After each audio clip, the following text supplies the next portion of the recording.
Thank you. Thank you so much for joining me in this meditation. Thank you.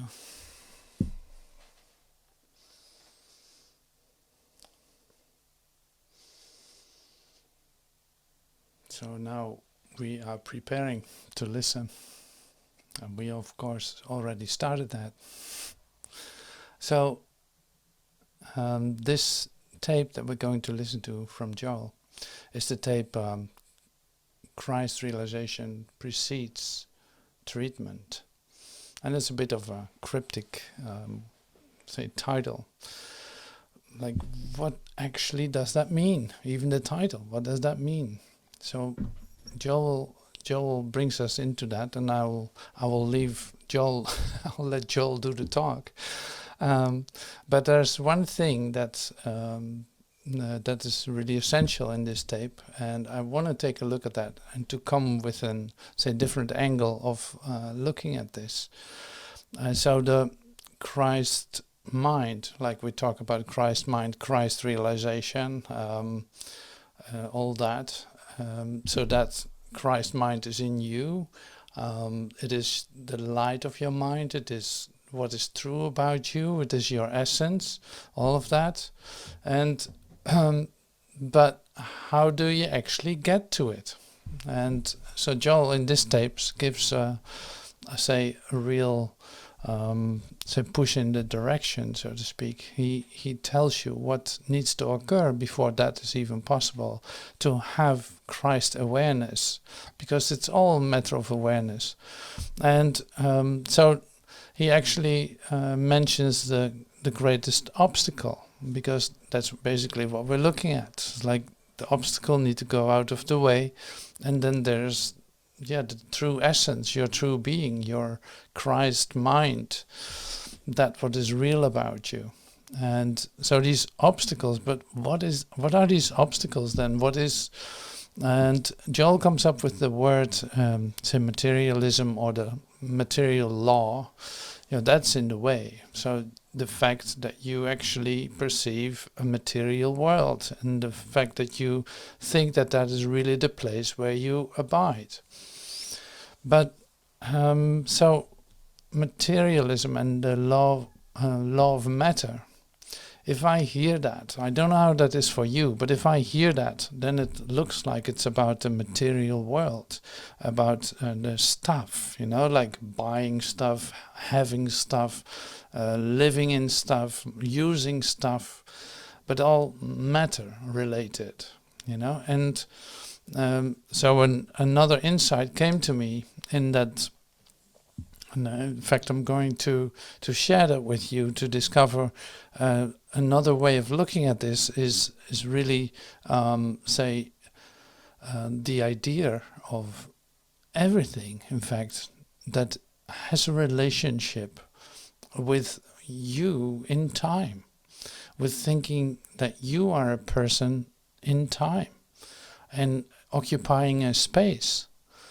So as long as you think that is you, you will not experience Christ's realization, So this is the short version I'm sharing with you now, but it's good to take a look at it.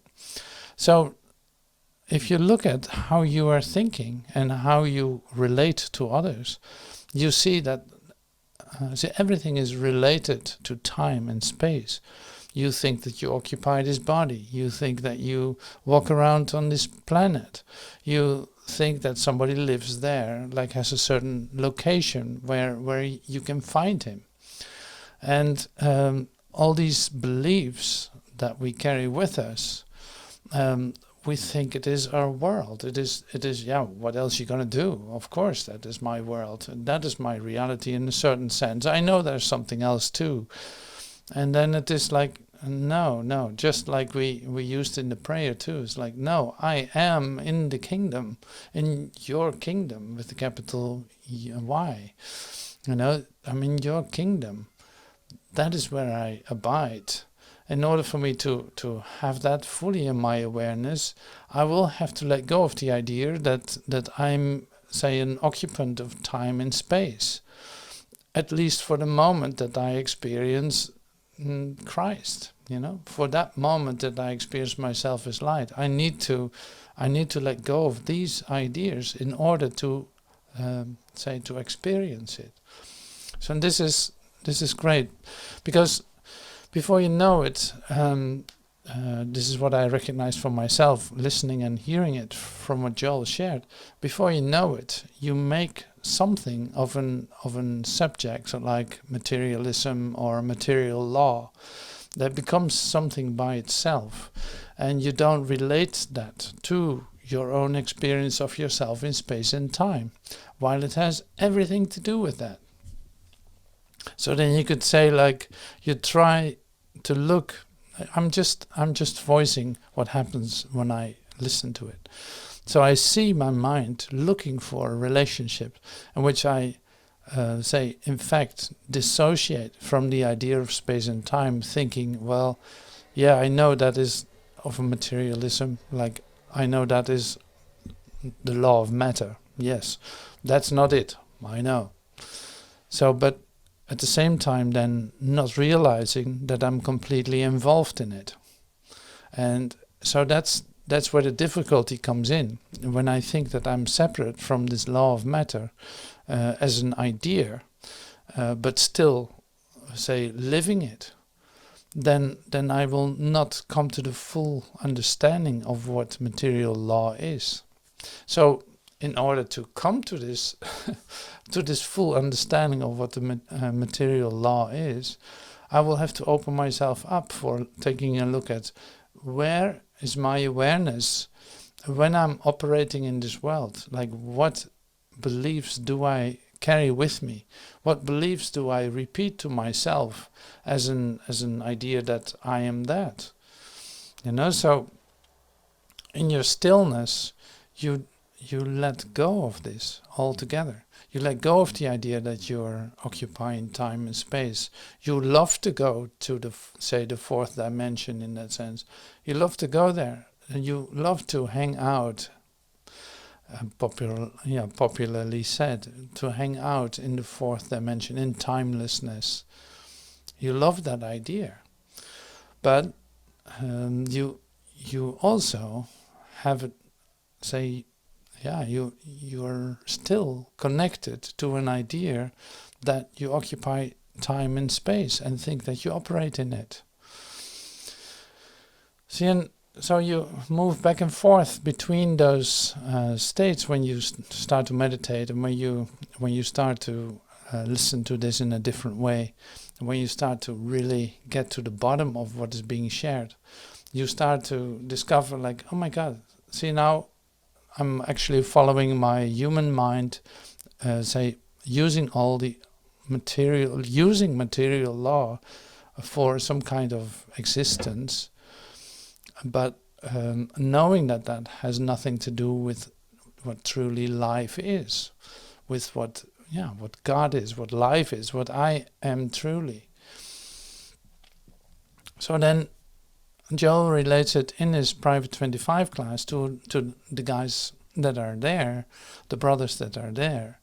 And they do practitioner work, they do treatments, they teach, they do all kinds of things. So, and then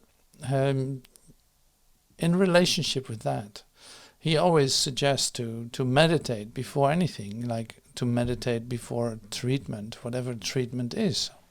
To meditate before it, to come into Christ realization.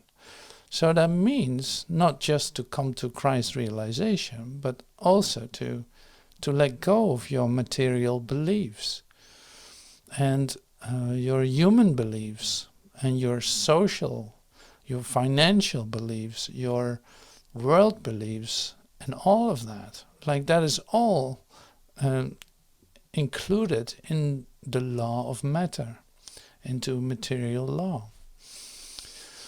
So that is, to me, that was a real opening to feel this, like, oh, it's so great to have this on top of the idea of the law of matter or material law, to see that means everything that's related in time, and that has everything to do with what I call my existence.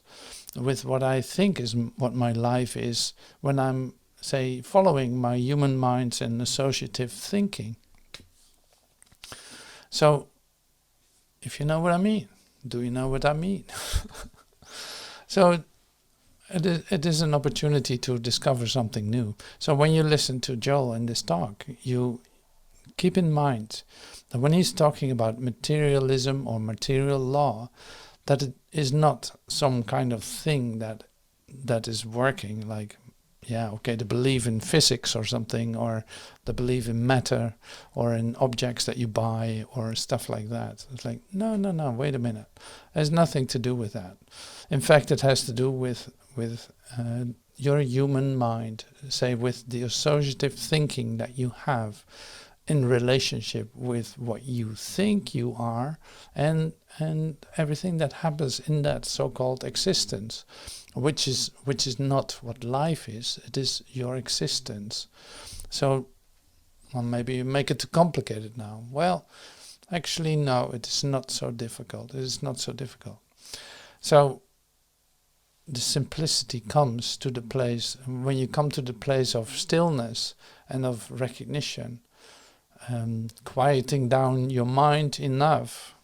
It's like letting that occur enough for it to have some more spaciousness, to experience some more spaciousness, and seeing that the light starts to come in when you, say, step back from the world, when you step back from your material beliefs, when you step back from all the ideas that you hold in relationship with time and space, then you start to love this stillness. Like, maybe, say, to get to meditation might take a moment for you to become, say, a nice thing to do, so to speak, a great experience.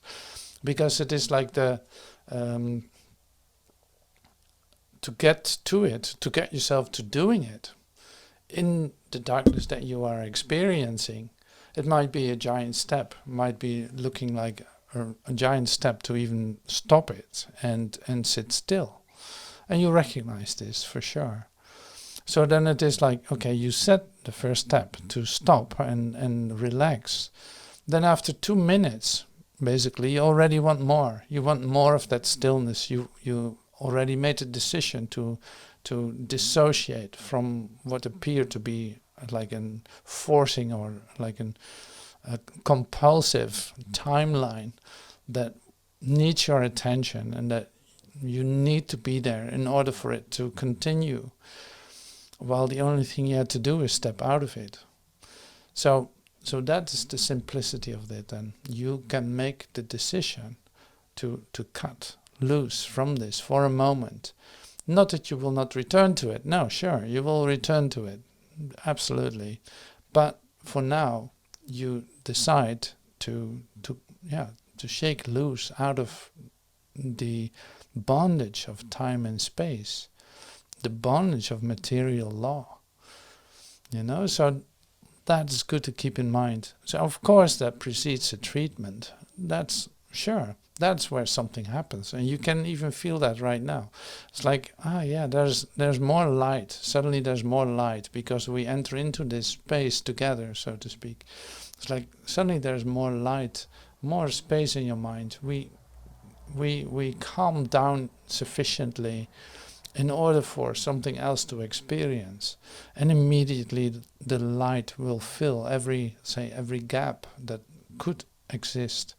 So it's completely filled up in that sense, and it is not the end of it. So we continue with that.